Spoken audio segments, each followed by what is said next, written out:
Опишите Грецию в нескольких словах, если это возможно.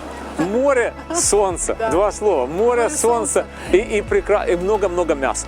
Здесь культ детей и стариков. 3 детей – это хорошо в Греции.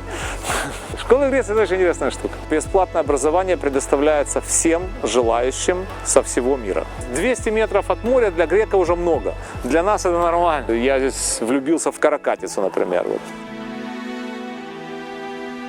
Греки очень-очень-очень сострадают, помогают. Всегда помогут греки.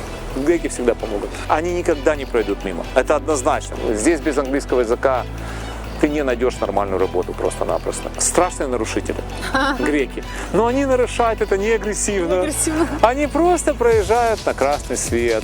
Они получили штраф что-то 60 тысяч евро за то, что они остались открыты после 12 ночи, когда они не должны были. То есть здесь с этим не шутят. Всем привет, с вами Светлана. Сейчас мы находимся в стране, где 8% территории составляют горы и насчитывается до 6 тысяч островов. В этой стране зародились Олимпийские игры, и эту страну называют колыбелью европейской цивилизации и демократии. Это Эллада или Греция. Что такое настоящая Греция и как там живется нашим? В этом видео мы с вами и узнаем.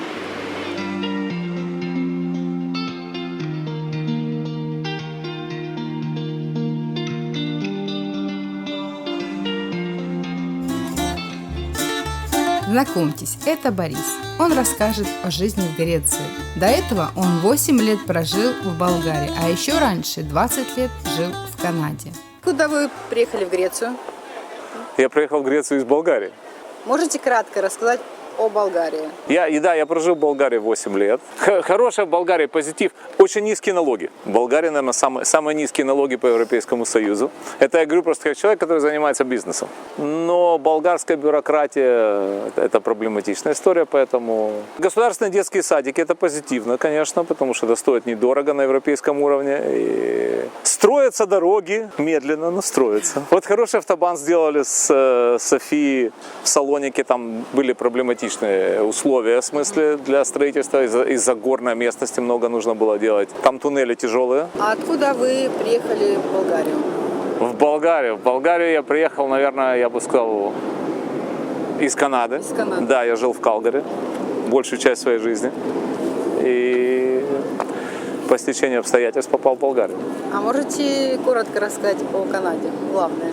Прекрасная страна для жизни. Если работаешь, ты все можешь достичь. Страна неограниченных возможностей, по-моему. Мой сын в 23 года, например, я просто говорю о неограниченных возможностях, стал очень большим менеджером в Западной Канаде огромной американской фирмы. То есть я не представлял, что он может достичь этого в 23 года. Налоги, конечно, выше, чем в Болгарии, но можно видеть, куда эти налоги идут. И не жалко платить налоги. То есть мы привыкли в Канаде платить налоги, это нормально, потому что они возвращаются к нам в виде дорог, в виде школ, в виде учебных заведений, здравоохранения и так далее. То есть это основное. Но климат, к сожалению, долгая зима. Вот это проблема. Солнца много, но долгая зима. А почему вы выбрали Грецию?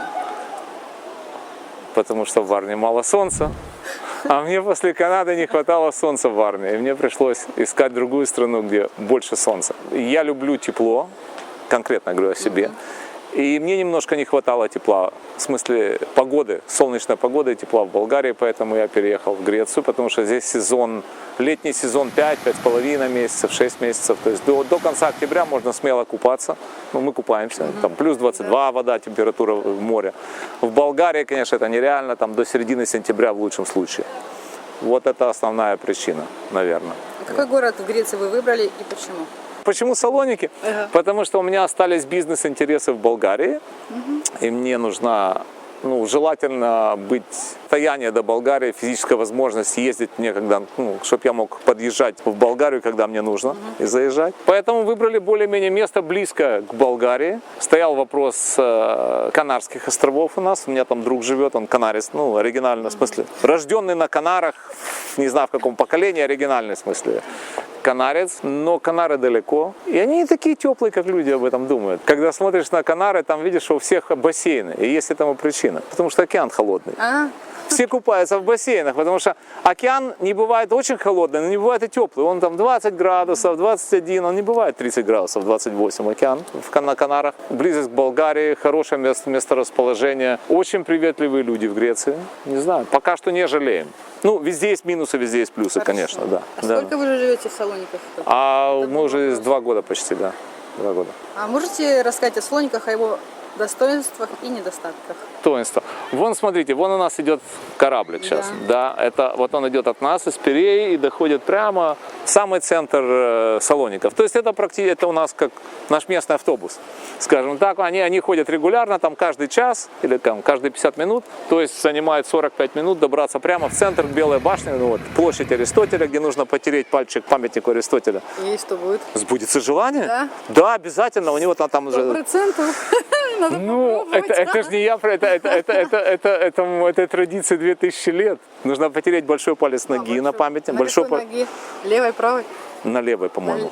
Я не знаю. Я не помню. Не, у него он так, как он сидит, то есть нужно потереть, да. А недостатки? Недостатки это, наверное, очень густонаселенные, ну, Салоники в центре города, густонаселенные.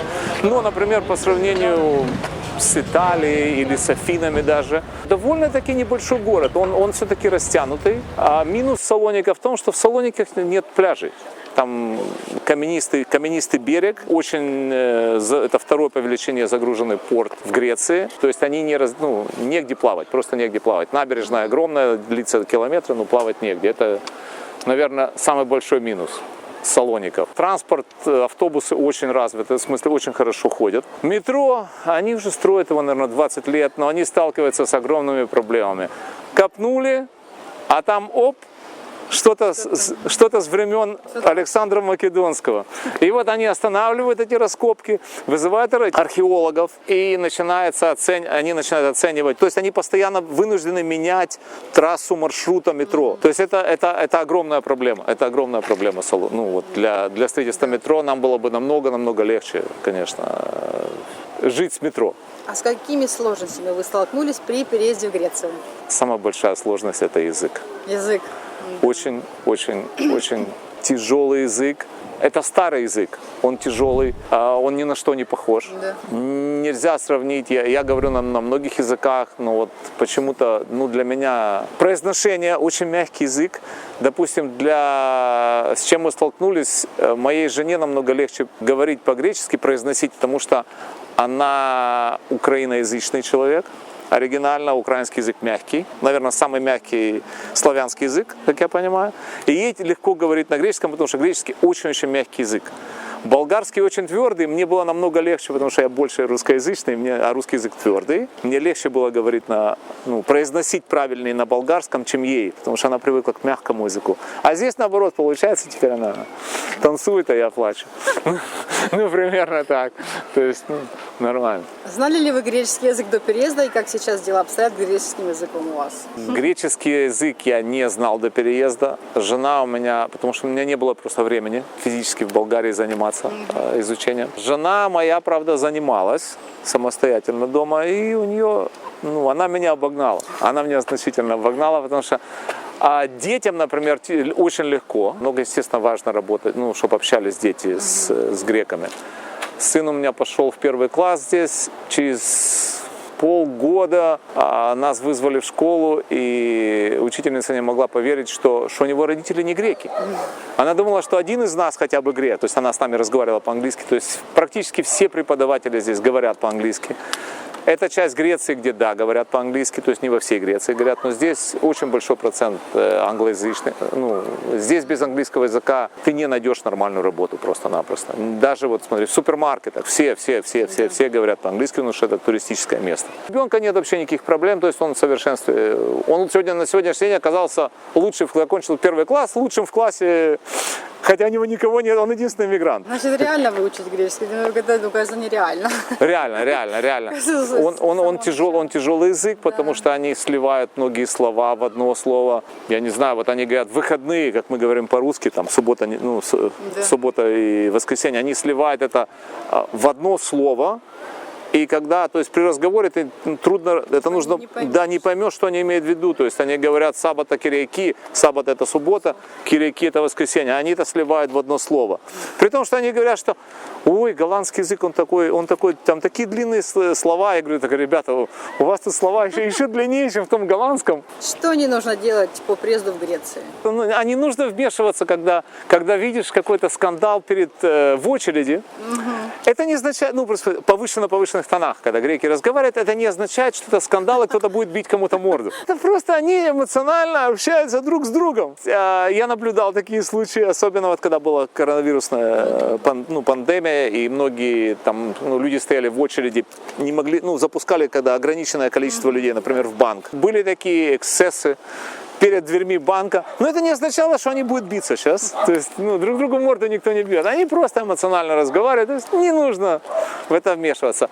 А полицию нужно здесь уважать. Они на расслабоне. Не нужно принимать их вот этот расслабон, или как это сказать, релакс, вот это. Нужно оценивать их как полицейских. Они довольно-таки, они серьезные ребята здесь, по сравнению, допустим, с Болгарией. Хотя они так не выглядят. На дорогах, я не знаю, вы видели хоть одну полицейскую машину? Практически нет полиции. То есть она не... Мотоцикл, окей, может быть. Но они здесь... Они бывают, что вот здесь прямо вдоль моря, они просто ездят на двух мотоциклах, допустим, две группы полицейских. Просто они смотрят, когда особенно в выходные дни много людей приезжают, они смотрят просто за порядком. Да, просто проезжают, это у них патрулирование такое. В центре Салоников, да, увидишь полицию, потому что там много туристов очень, и они там пешие полицейские просто патрулируют, чтобы был порядок какой-то. Что нельзя делать, это сигналить на дороге. Греки очень плохо к этому относятся. Они очень медленно начинают двигаться на зеленый свет. Когда включается зеленый свет, должно пройти, прежде чем посигналить ему сзади. Это не значит, что он уснул. Это значит, что он просто медленный. Нельзя ему сигналить. Должно пройти примерно хотя бы 5, 6, 7 секунд, чтобы ему сигналить. Иначе он еще не обидится, он будет возмущаться. То есть не надо торопиться. В Греции не торопятся. Как вы считаете, в Грецию можно переезжать с небольшими деньгами? Греция не такая дорогая страна, как многие думают. Такое мое мнение. Я говорю свое мнение. Смотря с чем сравнивать. Если сравнивать, может быть здесь квартиры чуть-чуть дороже, чем в Болгарии. Например. Чтобы быть справедливым, нужно сравнивать Варну и Салоники, а не Салоники с Пазарчиком или там. То есть нужно сравнивать большие города относительно. Я думаю, что примерно на одном уровне цены на квартиру. Продукты здесь такая же цена, как в Болгарии примерно, но они качественнее. Реально они качественные, потому что здесь очень сильный надзор за качеством по сравнению с Болгарией. Сколько вам нужно денег в месяц, чтобы комфортно жить? Я думаю, что где-то между 1000 и 1500 евро, я думаю, что достаточно здесь. Вполне достаточно. Да. В Греции можно найти работу или открыть свой бизнес, и насколько это трудно? Открыть бизнес не трудно, но налоги здесь собирают. После 2008 года финансового кризиса, когда до 2008 года греки не умели собирать налоги. То есть здесь и в 2008 году, после 2008 года, когда Евросоюз поставил, Центральный банк Евросоюз им поставил условия, чтобы помочь им решить финансовый кризис, выйти из финансового кризиса, а им поставили условия реформы налоговой системы. Они научились собирать налоги и играться очень большие штрафы за неуплату, за какие-то отклонения, за неуплату социальных выплат за работников. То есть открыть можно бизнес, но нужно вести бизнес по книжке, по правилам. Отхождение от правил может обойтись очень-очень дорого. Вот во время коронавируса, например, тут один ночной клуб они должны были работать до 12 только по условиям коронавирусной пандемии, когда было. А они решили остаться открытыми немножко там попозже. Хотя это было на Халкидике, черт знает где, не населенное место. И каким-то образом полиция об этом узнала. В общем, они получили штраф что-то 60 тысяч евро за то, что они остались открыты после 12 ночи, когда они не должны были. То есть здесь с этим не шутят. Опасно шутить. А на какие зарплаты можно рассчитывать иммигрантам? Например, я скажу, например, здесь, конечно, в зависимости, где живешь. Если живешь на островах, там зарплаты выше немножко. потому что там ну, типа Родоса или Крита, просто потому что там жизнь дороже. В смысле, доставка продуктов, доставка всех товаров, ну, проблематичнее все это. Мы говорим о логистике, и естественно, что все это дороже, поэтому и зарплата там выше. Если говорить о сезонных работах, например, я не знаю, ну, в гостиницах получают сезонные работы от 1000 там, до 1200 евро, например. Ну, там, горничная или, ну, обслуживающий персонал, я имею в виду, официанты и так далее. Зависит от сферы зарплат. То есть учитель получает там 1000, не знаю, 1200, 1300, 1400 евро. Например, я говорю, учитель. Да, есть люди, кто работает за минимальную зарплату, например, там, на заправке где-то. Да, по-моему, минимальная сколько сейчас там? Около 800 евро, что-то такое. 700 с чем-то. Да, они работают, наверное, за, ну, молодежь, которая идет работать на заправочке, ну, на АЗС. Они, наверное, работают за минималку или близко к этому, то есть там за 800 евро и так далее. У нас до 9000, сколько? До 9600 евро, они, первые 9600 евро или 9200 не облагаются налогом. То есть человек, который работает на минималку, практически не платит налоги. То есть он попадает в ту сетку, которая не облагаемая. Он платит, в смысле, 0. Налог с дохода. А чем вы занимаетесь в Греции? Как по-русски, наверное, рантье, да. Сдаем квартиры туристам. Спасибо нашему месторасположению. У нас море, в смысле пляжи шикарные. Тут 7 километров нескончаемого пляжа. Ну и есть еще дополнительные доходы. Под этим видео вы найдете контакты Бориса, по которым вы сможете арендовать жилье для отдыха в Греции. Какой у вас доход в месяц? Примерно. Доход, скажем так, что ну, нам хватает на комфортную жизнь, нам хватает благодаря тому, что ну, у меня доходы не только в Греции, поэтому я не типичный представитель человека, зарабатывающего в Греции на жизнь. Сколько вы тратите на коммуналку? Свет, вода в месяц? Вода здесь очень дешевая, а если мы сравним с Варной, по-моему, в Варне сколько куб воды стоит в Варне? По-моему, около 3 левов, да? Да, где-то так. Где-то так. В каждом регионе Греции различные цены, очень отличаются, зависит от источников, водоисточников. То есть где проблематичная ситуация с водой, то есть они должны прилагать больше усилий местный муниципалитет или частная компания, которая этим занимается. Но, например, в нашем регионе, ну, в Пирее, у нас вода стоит 1 куб от 21 цента. Это зависит, они рассчитывают на полгода, и если превышаешь 30 кубов за полгода, что в принципе достаточно 30 кубов примерно, тогда уже, по-моему, что-то 35 центов за куб. То есть довольно-таки дешево. То есть вода никто из греков не задумывается о цене воды, я не слышал такого. А электроэнергия — это немножко другая история. У нас стала дорогая электроэнергия, но государство помогает, в смысле субсидирует, особенно для людей, для семей с низким доходом. В Греции это где-то семья зарабатывает меньше 20 тысяч евро в год. Они получают дополнительные субсидии, особенно в отопительный сезон. Это, по-моему, в прошлом году 600 или 700 евро им давали дополнительно. Через налоговую систему им возвращали на отопление помощь. А семьи с 3 детьми здесь, они в другой категории живут. Если в семье 3 детей, они живут совсем в другой категории. Они покупают, у них другие номера даже на машинах. Они покупают машину без НДС. И у них многие налоговые льготы по содержанию этой машины. То есть семьи с 3 детьми и больше имеют много льгот и помощи от государства. То есть у них может быть и бассейн для детей бесплатный, и там очень много, в смысле, там, где есть муниципальный сервис, они получают его бесплатно или очень за низкую цену. Поэтому 3 детей — это хорошо в Греции. А сколько у вас уходит на питание в месяц? Мы как-то в прошлом году считали с женой, мы никак не можем посчитать, мы очень любим покушать. Но мы любим немного покушать, а мы гурманы такие. Мы готовим сами много, мы едим довольно-таки качественную пищу и, я бы сказал, что выше среднего немножко. У нас, наверное, уходит, я думаю, на питание в прошлом году уходило где-то порядка 600 евро, но это мы не экономим на питании. Это в месяц? В месяц, да, 600 евро вот на троих. Чисто на питание? На питание, да. Я думаю, что примерно 500 евро, 600, вот так вот, 500 евро. Может, сейчас подорожало, конечно, немножко везде по Европе, по всему миру. поэтому сейчас ты можешь немножко больше. Да, потому что когда ты покупаешь на базаре, то есть базар это святое дело, ты идешь креветки купить, понимаешь, но они вот такие должны быть большие. И эта цена зависит от сезона, опять же таки.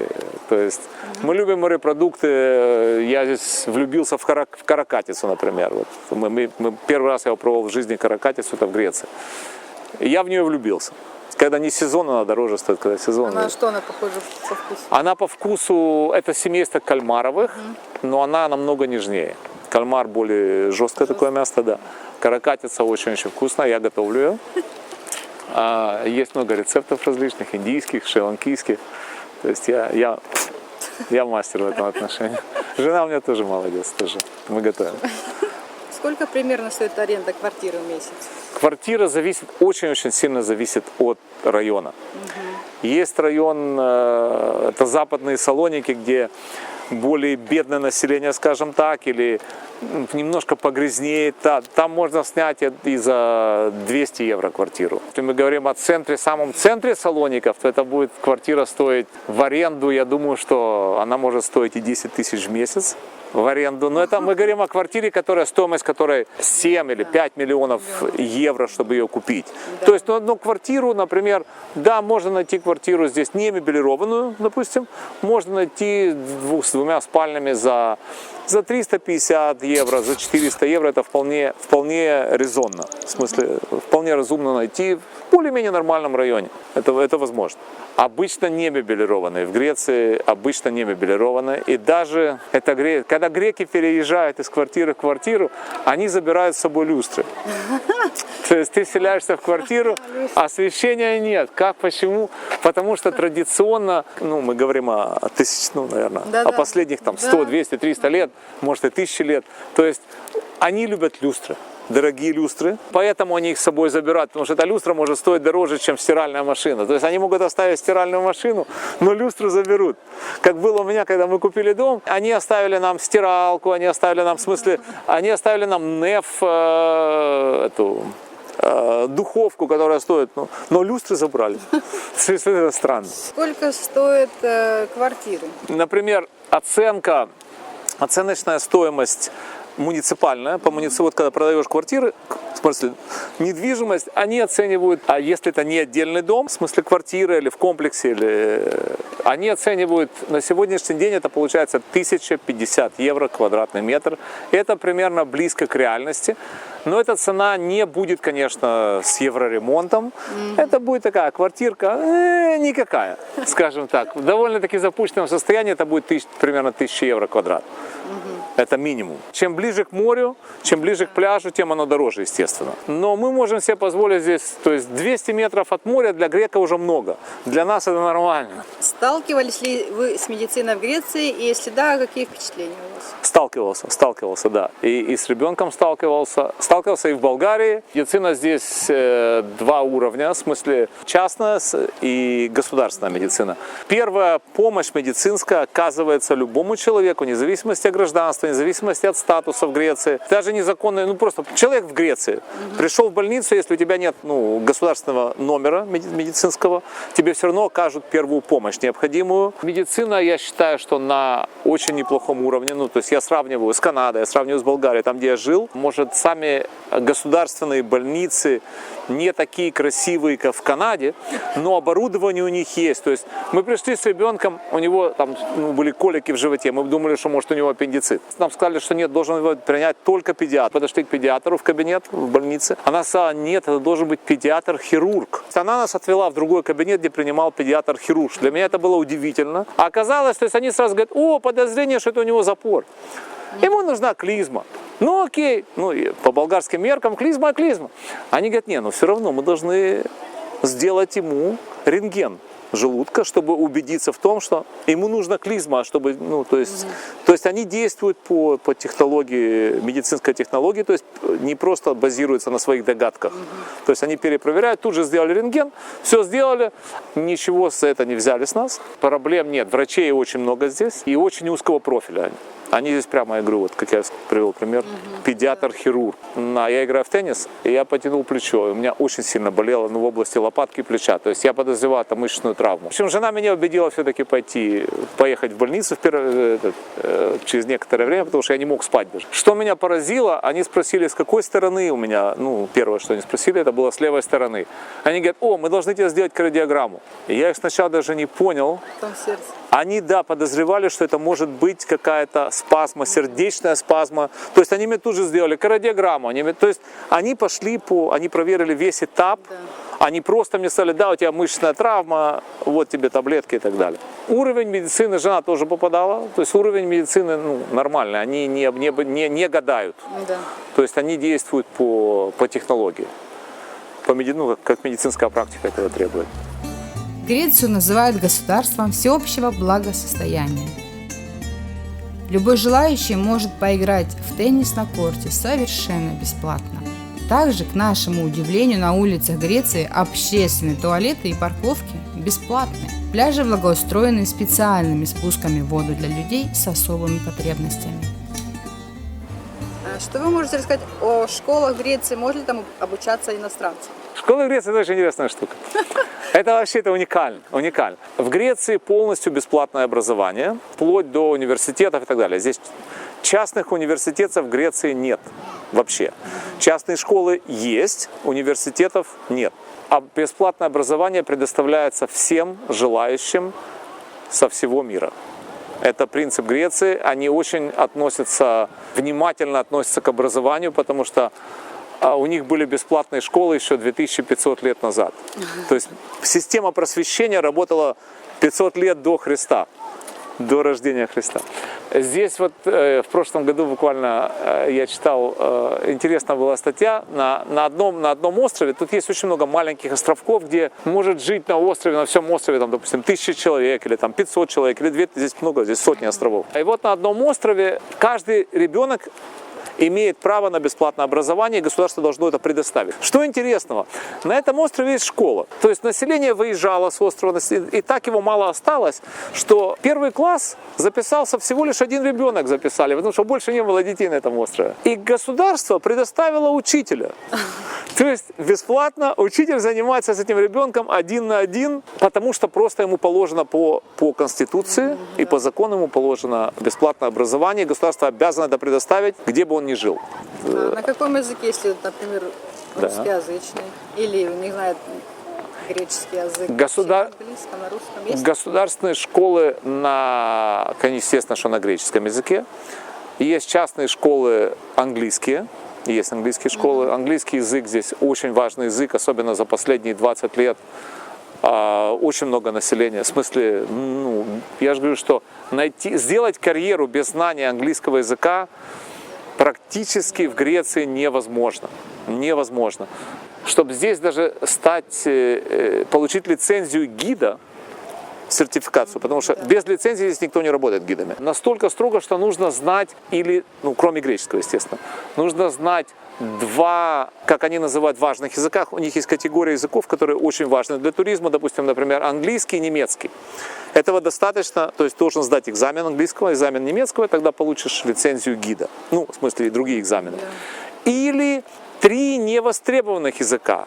То есть, например, помимо греческого ты знаешь, английский все должны гиды знать. Английский и, допустим, русский, этого уже не будет достаточно, потому что русский не такой востребованный. То есть они говорят, ты должен вместо или 2 невостребованных, допустим, русский и польский, например, и немецкий. То есть тогда нужно 3 языка уже знать. А язык проблема?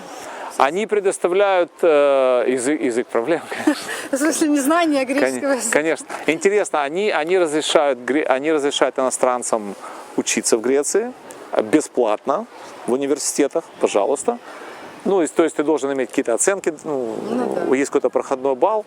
Даже получив, если иностранец, не европейский гражданин, мы говорим, получив студенческую визу, ему дают право на на работу на полдня. То есть он имеет право дополнительно к учебе. Греция ему разрешает, там, допустим, 4 часа в день работать. Там, ну, есть ограничения, чтобы он мог как-то жить. То есть, но он платный. Курсы греческого при университете. При университетах оно может стоить, допустим, там 600 евро за год обучения, 800 евро. Но это очень интенсивные курсы, в смысле такие по 6 часов в день.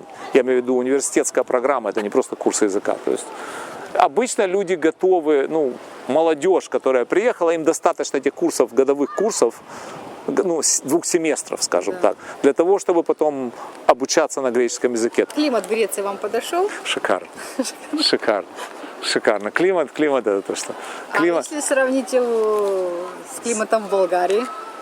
Климат Болгарии, какой мы город берем? Какой город? Ну, в Болгарии разные. Варна. Да. В Варне солнца, у нас намного больше солнца, чем в Варне, особенно зимой. Здесь не так холодно. Ну, в Афинах было очень много снега в прошлом году. Кстати, Афины засыпало снегом в прошлом году, там был коллапс кольцевой дороги, и поскольку это частная кольцевая дорога, то есть она платная, и они не выполнили условия своего контракта, который, ну, когда они делают дорогу, они должны ее обслуживать, то есть они не успели расчистить, и там был просто автомобильный коллапс. Государство заставило их выплатить, по-моему, по 3000 евро каждой машине, которая застряла, которая не могла выехать с этой кольцевой дороги. То есть, ну, компания, конечно, плакала от этого. Климат, у нас солнце. Солнце, море у нас лучше, чем в Болгарии. Реально, лучше. Пляжи у нас лучше, чем в Болгарии. А у нас паркинг прямо перед пляжем. Вот. Ну, машина где у вас стоит сейчас? За 20 метров, да. То есть в Болгарии это неслыханная роскошь. В принципе, припарковаться прямо у пляжа. Ну, или вообще найти парковку, да? Или вообще найти. Она бесплатная. Здесь в Пирее у нас нет платных, например, в Пирее нет платных парковок. В Салониках платная парковка только в радиусе, в самом центре, в радиусе 1-1,5 километров в районе вот этой Белой башни. То есть это абсолютно справедливо. Парковка стоит там что-то, по-моему, евро 10, евро 20 час. Ну, есть, мы говорим, на уличной парковке. Да. А есть парковки уже, ну, ты можешь поставить на 3-4 часа муниципальные, они дешевле получаются. Да. То есть абсолютно разумно, я считаю. Ну, мы наслаждаемся солнцем, мы наслаждаемся морем. Климат в Греции вам подошел? Мне очень подошел. Может, для некоторых жарковато, но летом... Но для вас подошел? Да. Мне надо пить воду, вода. Вот мы с водой не расстаемся с водой. Воду надо пить. Пиво, вода есть. Все прекрасно. Пиво у нас дорогое. В Болгарии у вас дешевое пиво. Да, у вас дешевле пиво, конечно. Да. Даже не болгарское. У вас все равно дешевле. Это из-за налогов, конечно.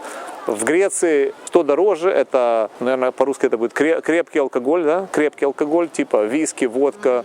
Я водку не пью, например. Вина у нас дешевые, пиво у нас дороже и крепкий алкоголь у нас примерно, наверное, в 2 раза дороже, чем в Болгарии. То есть то, что в Болгарии стоит 20 левов, допустим, бутылка там водки, то у нас она будет стоить 20 евро. Как в Греции обстоят дела с продуктами питания? Вы все для себя нашли? Шикарно. В Греции нужно быть осторожным, а в разговоре, когда даже вот в магазине, если ты спросишь, покажешь на какой-то продукт, например, то, что мы привыкли называть, ну, брынза это фета, значит, фета-чиз, да. И ты это покажешь и скажешь, вот я хочу это спросить, там, вот это фета, и это окажется сделано из коровьего молока, грек очень возмутится. Он поправит тебя и скажет, что это не фета, а это белый сыр. Фета может быть сделана только из молока овцы и козы, или смешанная. К фете греки очень-очень серьезно относятся. Они недавно, вот это было где-то месяц назад, они выиграли суд. Греция судилась с датскими компаниями-производителями сыров. Те хотели назвать свою брынзу фетой. И греки выиграли этот суд. То есть фета может называться только брынза, произведенная в Греции. Мясо здесь, говядина просто шикарная. Я прожил в Калгари долго, а Калгари это центр говядины Канады, а Канада это один из мировых лидеров качественной говядины. Здесь можно найти за очень приемлемую цену и американскую говядину, и австралийскую, даже японскую вагу. Есть так, не знаю, что это порода коров. Это самая такая крутая. Ну, Крутая корова. самая крутая корова. Ну, японскую вагу здесь, может, не найдешь, но австралийскую вагу, то есть это уже австралийцы выращивают вагу, а здесь найдешь. Да, она дорогая, конечно, то есть продукты очень высокого качества здесь. Практически мы все здесь нашли. Здесь есть прекрасные йогурты, прекрасные сыры, даже творог, например. Ну, человек из украинский, русский человек любит творог, правильно? Мы нашли, да, здесь есть русские магазины, ну, русские, я имею в виду, да, русские магазины, там, где продается творог. Но мы нашли для себя, например, творог критский, это мизитра, называется мизитра. Это критский творог, который сделан, опять же, из козьего и овечьего молока. И у меня, ну, жена делает сырники для ребенка, и у меня ребенок просто влюбился, он отказывается уже теперь кушать сырники из обычного творога, коровьего. То есть есть все продукты, морепродукты, пожалуйста, здесь рядом у нас порт, коммерческий порт Механьона, где рыболовецкий порт, это 10 километров от нас, они снабжают вот этот регион Македония, вот весь север Греции, болгары приезжают сюда, часто увидишь болгарские грузовики покупают, калориферы покупают здесь рыбу. То есть не только рыба, креветки в этом заливе, лангусты, я не знаю, рыба-лисица, или как она называется, рыба-лисица есть такая, да, называется, кальмары, каракатицы, то есть все что угодно, оно все здесь есть, и оно недорого. Ваши любимые продуктовые магазины в Греции? Мой любимый базар. Базар, где ты берешь вот такие креветки, ты берешь по 10 евро или 8 евро килограмм, ты берешь каракатицу свежую, ты берешь свежую рыбу, ты берешь. Мы вот буквально 2 недели назад мы попали на базар. Это большая редкость здесь увидеть настоящую большую туну на базаре, потому что большая туна вся уходит на Японию автоматически сразу, ну, авиарейсом ее, в смысле, отправляют чартером на Японию. И тут на базаре лежит туна, то есть нарезанная стейками. Я даже не поверил. Но она была очень темная. Это говорит о том, что это просто случайный улов. То есть это не целенаправленно кто-то ловил туну, потому что туна — это крутая рыба. Она была очень темная. Это говорит о том, что туна попалась в сети с другой рыбой. Ее вытащили, она большая была. Ее вытащили уже мертвой. То есть поэтому мясо оказалось темное. Когда ловишь туну, ее нужно вытащить на корабль, поднять ее из воды живую, чтобы она была с кислородом насыщенная. Магазины, есть Lidl, есть Склавенитис, магазинов здесь очень много, конечно, продуктовых, и очень много сетей, я имею в виду, не только точек. Машутис, Василополус, Дискаунт, Маркетин, то есть очень много магазинов. Когда-то здесь было Метро, но его выкупила другая фирма Склавенитис, это теперь называется The Mart. Это мой любимый магазин, потому что там можно купить любое мясо как это называется по-русски, aged cooler, это где мясо не сушится, а вот выдержанное мясо, которому там 2 месяца, оно будет запашком, такой немножко говядина, то есть нужно кусочки обрезать. Но это лучший стейк, потому что он уже сформировался, его бактерия поела. Все, сегодня буду стейк кушать. Как обстоят дела с безопасностью в Греции? Довольно-таки, безопасная страна, безопасна, поэтому присутствие полиции здесь не видно, но она есть. Здесь очень строго соблюдается вот это, то, что они называют часы тишины. Летом это с 3 до 5 днем, то есть это сиеста, это мессимерия по-гречески, то есть эквивалент сиесты. А не дай бог в это время шуметь. То есть я имею в виду дрелью, что-то подворовать дырки. То есть вызывают полицию, полиция действительно приедет. А вечером тоже после 11 вечера летом нельзя шуметь. У меня, то есть полиция, да, приезжает. И если они приедут, штрафы очень большие. То есть до этого доводить никто не хочет. Убийство — это очень большая редкость. Тяжелое преступление в Греции — это большая редкость. Это было не нашумевшее, это было полгода назад, где муж заказал убийство жены своей. Скажем так, это не типичные греки, потому что это не были греки, вроде он... То есть это очень-очень большая редкость, это прямо нашумевшее дело на всю Грецию, убийство здесь большая редкость. Тяжелых преступлений мало, ну, я не знаю, ну квартирная кража, наверное, везде есть. А гулять как, безопасно? Да? Абсолютно, абсолютно безопасно.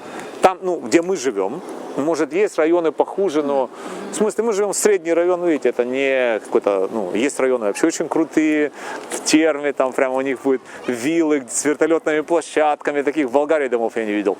Прям там у него баскетбольный корт, свой теннисный корт, я говорю, ну, уникальные места есть здесь.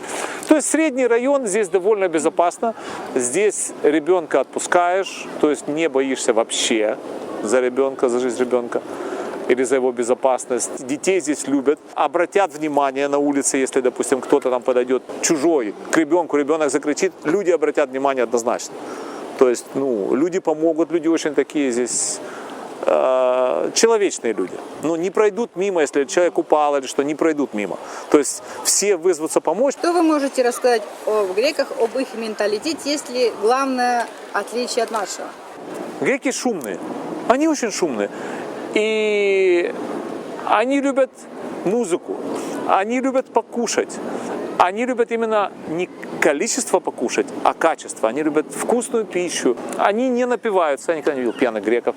Они любят, они могут выпить и вина, и пиво. То есть они довольно-таки греки открытые. У нас здесь появились очень, прямо мы очень подружились с одной семьей греков, потому что у них сын дружит с нашим сыном. Они нас приглашали в гости, постоянно приглашают. Мы их приглашаем. То есть он прямо воспринял духом, когда наш друг Димитрис, он воспринял духом от того, что он увидел новую какую-то пищу. То есть они не боятся попробовать это. Многие нации консервативные, поскольку мы готовим и марокканскую пищу, шри-ланкийскую, итальянскую. То есть он все это у нас пробует. И ему это нравится. Он свою жену теперь начал подталкивать.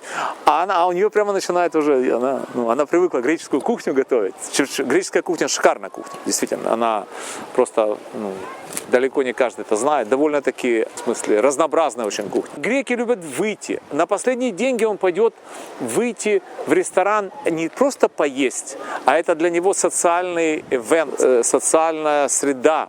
Он должен пообщаться. Для них коронавирус был страхом не потому, что он не мог выйти на улицу, например, а он не мог общаться. Грек живет ради общения. Они собираются в кофейнях, просто берет чашку кофе не для того, чтобы попить кофе, а для того, чтобы пообщаться с людьми. И он будет с этой чашкой кофе 2 часа сидеть, разговаривать о жизни, о политике. Они очень любят говорить греки о политике, о спорте. Они очень начитанные греки. Здесь, кстати, книги, пониженный налог, НДС пониженный, по-моему, 5%, потому что, то есть, они стимулируют. Греки все читают, здесь дети читают. Не как в современном мире, здесь нужно читать, здесь все читают. Книжки очень... А я смотрел, какие книги им давали со школы почитать. Я был удивлен, честно говоря, истории, которые изложены в этих книгах, то есть они учат состраданию, они учат заботиться об охране окружающей среды, то есть да, в форме рассказов детских, то есть они показывают беженцев в Сирии, например, как там от войны, они не говорят, что это Сирия, кто беженцы, то есть греки очень-очень-очень сострадают, помогают, при том, что они, греки странные, но они очень дружные, они любят жизнь, они любят своих бабушек, всегда помогут греки всегда помогут, но для них нужна таверна, ближе к морю, чтобы она была прямо на берегу моря, он будет в ней сидеть и балдеть и так далее. Вот это грек. Они не пройдут мимо, особенно если пожилой человек, если упал на улице или что-то, они никогда не пройдут мимо. Это однозначно. Нет такого, что я пройду мимо. Они всегда остановятся, предложат помощь, там первую вызовут скорую помощь. То есть это ненормально для них пройти мимо. Здесь культ детей и стариков в Греции. То есть старик, человек в возрасте, я говорю, имею в виду, это самый уважаемый человек в семье. На него все молятся. Его должны, дети его и внуки соревнуются, кто к нему раньше приедет, чтобы его вывести. Потому что этого пожилого человека нужно вывести тоже в таверну, он тоже должен пообщаться. То есть очень часто можно наблюдать, сидит греческая большая компания в каком-то в ресторанчике возле моря в открытом, и во главе стола будет сидеть бабушка ихняя. То есть сидят внуки, дети, и как только она увидели, что ей, допустим, холодно стало, они все вскакивают на нее, надеть тот пледик. То есть они соревнуются, кто ей комфорт создаст больше.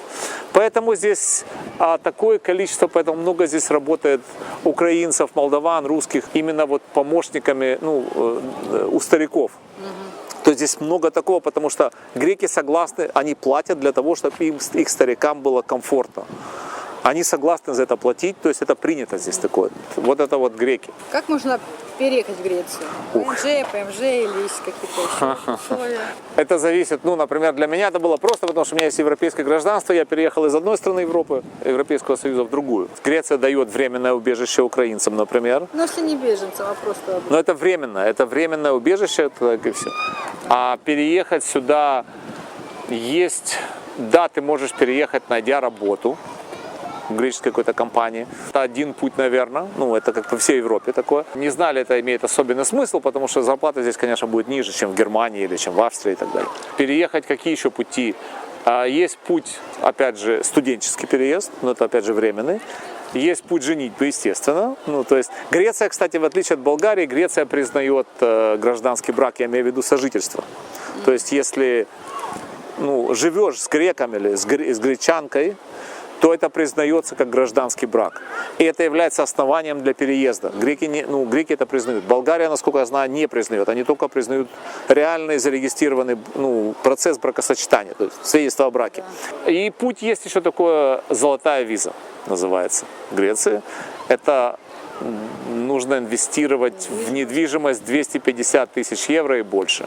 То есть это может быть различные объекты недвижимости, могут быть, а может быть один объект недвижимости, то есть это должно быть по государственной оценке, то есть пройти не государственная оценка, а сделка должна быть оформлена на эту сумму и более, на 250 тысяч и более евро. В Болгарии есть понятие, это должен прожить 5 лет с ПМЖ или с ДВЖ. И тогда ты имеешь право претендовать на гражданство. Через еще 5 лет, да? 5 лет ПМЖ или ДВЖ в Болгарии. Да. ВНЖ оно не участвует никак в оформлении гражданства. Нет условия ВНЖ для гражданства. В Греции с гражданством тяжелее. Здесь условия различные для различных категорий. Или это по браку, или это, то есть это допустим, по браку это может быть 5 лет. А если ты прожил с ПМЖ, это должно быть 7 лет. А дети, если ребенок проучился 6 лет в греческой школе, он грек, он становится греком автоматически, то есть можешь подавать, это основание для получения гражданства для ребенка. Сдать экзамен на гражданство очень-очень-очень тяжело. Это нужно знать их историю, которая более 2000 лет, и нужно знать их философов, потому что это спрашивают на экзаменах. Они могут тебя спросить, а чем известен, я не знаю, как ее звали, Александрийская, это была математик великий, женщина, это, как ее звали? Эратон, например, он был физиком. Они могут все это спросить, и многие греки этого не знают, это нужно проучиться в школе, это очень-очень, история слишком насыщенная, чтобы знать. Каждый философ или каждый математик или каждый какой-то медик, их медицине насчитывается 2500 лет, даже больше, правильно? Гиппократ, клятва Гиппократа. Какие главные минусы и плюсы в Греции вы видите для себя? Минус – тяжелый язык. Минус – работа не настолько высокооплачиваемая. Но я опять же рассуждаю, как человек, проживший в Канаде большую часть жизни.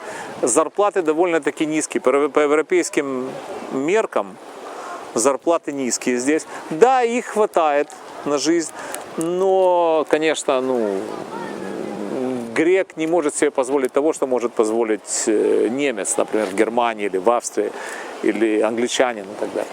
Это минусы. Газ у нас есть, кстати, но не знаю, что будет дальше. Греция строит второй в Александрополисе, они строят второй терминал по приему сжиженного газа. Он будет, кстати, снабжать тоже и Болгарию. Болгария там участвует на 25%, а он будет готов, я думаю, может, где-то в начале следующего года.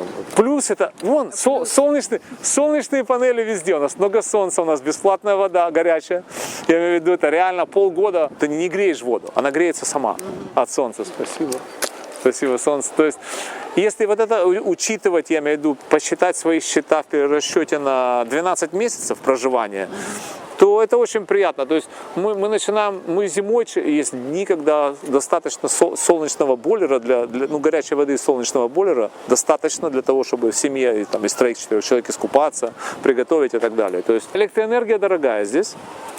Здесь ограничивают потребление электроэнергии, то есть ограничивают ценой. Я имею в виду, первое там идет сетка, допустим, до 1600 киловатт за 4 месяца период, то есть 400 киловатт на месяц, это одна цена, свыше 400 киловатт на месяц, если пересчете на месяц, там уже дороже получается и так далее. То есть это минусы, плюсы это солнце, это море, дороги нормальные, хорошие дороги, кстати, в Греции, например. Водители не агрессивные, они страшные нарушители, греки. Но они нарушают это не агрессивно. Они просто проезжают на красный свет. И ты уже знаешь, что если то есть он не ускоряется, он просто проезжает на красный свет на той же скорости. Поэтому человек, который стоит на перекрестке, у него зажегся зеленый свет, у него это происходит 5 секунд замедления, чтобы тронуться, потому что он знает, что другой грек проедет на красный свет, и они могут столкнуться. Сервисы довольно-таки нормальные стали здесь в Греции, я имею в виду государственные сервисы, абсолютно адекватные. То есть они в больших городах, они очень нормально относятся, греки хорошо относятся к негрекам, скажем так, не коренным грекам. Очень много смешанных браков. У нас друзья одни, вторые, там, муж грек, она русская или она украинка. То есть много таких браков и довольно-таки успешно живут, удачно живут, скажем так, довольно-таки. В любви и согласии. Да. Опишите Грецию в нескольких словах. Море, солнце. Да. 2 слова. Море, солнце и много-много мяса. Мясо. У греков это мясо, как в том фильме. Вы смотрели этот фильм «Моя большая греческая свадьба»? Да, но уже не помню. Да, когда это типично, вот когда спросишь грека, вот этот фильм американский, насколько это справедливо, применительно грекам? Они все говорят, да, это мы. Вот греки говорят, это мы. Вот мы такие. Вот это греки. Господи, нам купили дом. То есть, когда приходишь в гости к грекам и говоришь, как в этом фильме, что мой этот друг, он вегетарианец, а она говорит, вегетарианец, иди сюда, я тебе дам ягненка. То есть, они не понимают, что вегетарианец. То есть, вот, два слова, мясо, 3. Море и солнце, много солнца, да. Вот. Какой совет вы можете дать для тех, кто решил переехать в Грецию, и кому лучше переезжать в Грецию? Это очень индивидуально. Те, кто не любит жару, конечно, я не советую, потому что летом плюс 35, плюс 38, это, многим людям это не нравится, такая температура. Воду мы пьем воду. Нужно пить воду. Я считаю, что надо любить солнце, надо любить тепло.